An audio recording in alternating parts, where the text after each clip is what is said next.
Good afternoon, dear students. On 23rd October 2020, for the MA third semester students with opted population studies, I will deal with Karl Marx theory of surplus population. So today's topic is Karl Marx theory of surplus population. So let us start with the background. Dear students, Karl Marx was better known for his political and economic theories, and Marx also came up with a law of population which we are here dealing today. Karl Marx rejected Malthus' belief in natural laws controlling population, and he believed that capitalism created population growth in order to create a vast pool of cheap labor. This was his concern, and that's why we are here to study the Karl Marx theory of population, because he believed that capitalism created population growth in order to create a vast pool of cheap labor.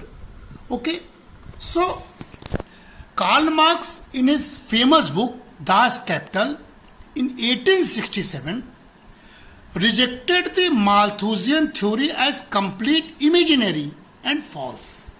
Okay, and he rejected the geometric progression, that is population increase, and arithmetic progression, that is means of subsistence theory of Malthus. And Marx and his friend Engels argued that what Malthus saw as the problem of the pressure of population on the means of production actually represented the pressure of the means of production on population, and they viewed it in terms of their concept of the reserve army of labor. So this term reserve army of labor was coined by Karl Marx. And what Marx said about the population growth, that was based on his theory of surplus value. He believed that the problem of population arises only in capitalist society, which fails to provide jobs to all workers because the supply of labor is more than its demand, and as a result there is a surplus population. So the surplus population theory comes by this narration. And that when you define the surplus value, we can say that a surplus arises when the value of workers' labor power is less than the value that labor produces during production.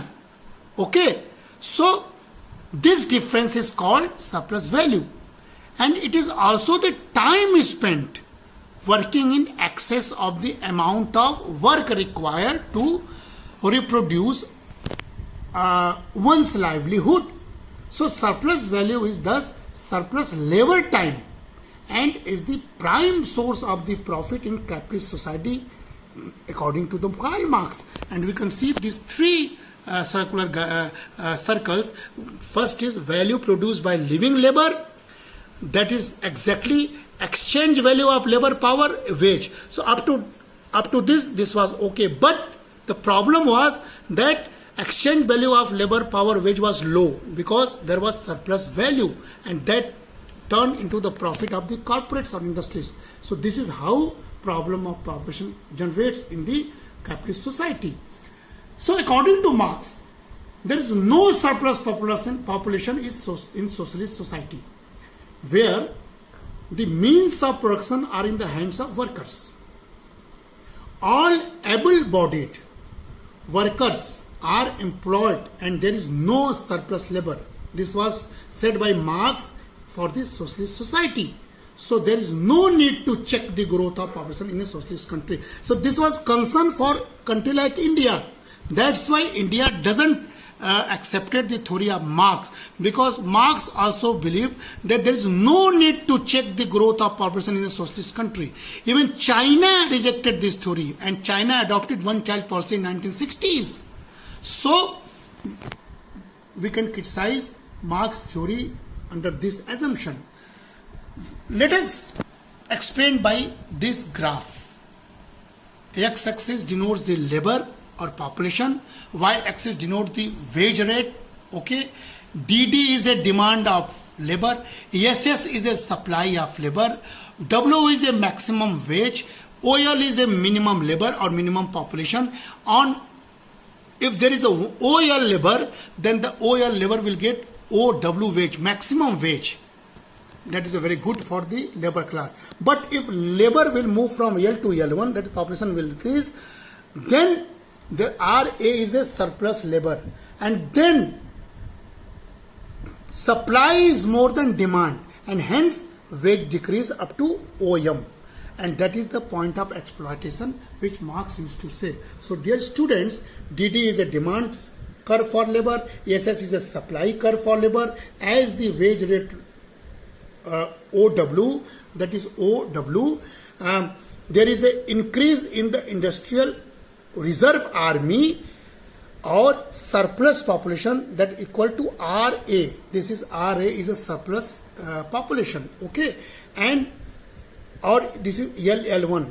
LL1 is a surplus population, okay. And as the industrial reserve army expands, the capitalists start adopting labor saving machine in order to increase the surplus value and make profit. So this is the theory of population of surplus value created by Karl Marx, okay. When we explain by this graph, you can see trade unions are always for more wages and owners are always for low wages. Example, if there is a 6-hour job, wage will be of 6 hours. But if the capitalist exploit the laborers up to 12 hours, then that excess 6 hours is a surplus value. And this is the absolute surplus value. And we can say that in this situation, there is a 100% of rate of exploitation. So if excess time doesn't create excess wage, that is a rate of exploitation. We can suggest by this graph, okay. And again by this free circular diagram, if there is 8-hour work a day, this is a surplus labor time. Necessary labor time is only 1, and whole black area is surplus labor time, and with that black capital, this is a capital shares and surplus values creates, and only laborers got this much labor share. So the maximum share of the profit is earned by the capitalist, and minimum profit is earned by the laborers. So this is a unique theory of population created by Karl Marx. So according to Marx, the capitalist society consists of 2 basic classes. That is capitalists who own the means of production, and workers who own nothing except their labor power. And when you see this ladder, in each ladder exploits the every steps, and capitalist is at the upper side of the labor. So in the first there is an antagonism, संघर्ष होता है हर stage पर, serf, then there is a lord, then there is a worker, then there is a capitalist. And we can explain by this table the stages of history and class conflict. Then you can see the primitive communism, there is an oppressing class, there is an oppressed class. In primitive communism or primitive society, there is no class equal to no conflict. Imagine about the first stage of demographic transition. There was a hunter, there was a gatherer, there was no population problem, and there was no class, so there was no conflict. But as development takes place, there comes slavery stage. There is slave owners and there are slaves. And again feudalism, there are landowners, there are serfs. And again in capitalism, there are bourgeois and there is a proletariat. And again in socialism, there was state managers, there was a worker. And then Marx imagined about the communism, where there is no class equal to no conflict. But this is a very dangerous stage, because in there people's dignity sacrifices. There is no choice of individual for their better living. So dear students, we have to learn about each stage, and then let us say that there is 2 classes, capitalist classes and working classes. Working class is more, population is more. And what capitalist class do? they maximize profit and reduce labor cost for their maximum profit. And what working class used to do, they maximize wages for improved working condition. These conflicts always takes place in every economy, and which you can experience in Indian economy also. So thus Marx explains that it is a working population which, while affecting the accumulation of capital, also produces the means whereby it is itself rendered relatively superfluous, is turned into relative surplus population, and it does so to an ever increasing extent. And this is the law of population peculiar to the capitalist method. And ultimate control of population, Marx suggested that he believed that the problem was not primarily one of the population but one of the ownership of the means of production and the inequitable distribution of the society's wealth. So Marx felt that population could ultimately be controlled by the complex workings of market economics, and that the economic market, as they expanded, would be able to sustain population at whatever levels it reached. So this was the Marx ultimate population control theory.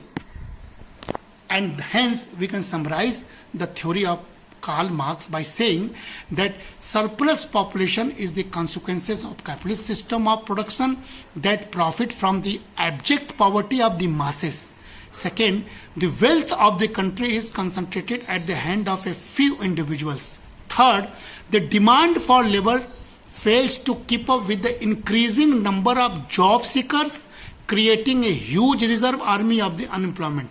Next, the price of labor is kept at minimum because of bargaining power of the fund managers and their profit motives. Next, for more profit, the capitalist introduces labor saving machines and technology. Labor is rendered surplus. And next, with spread of unemployment, wage decline, poverty increase, and capitalists make more profit. So this is always a problem in any economy, in any part of the country. You can witness even now also. So inequality in land distribution, uneconomic land holding, and uncertainty in land tenure, etc., are responsible for low agriculture productivity.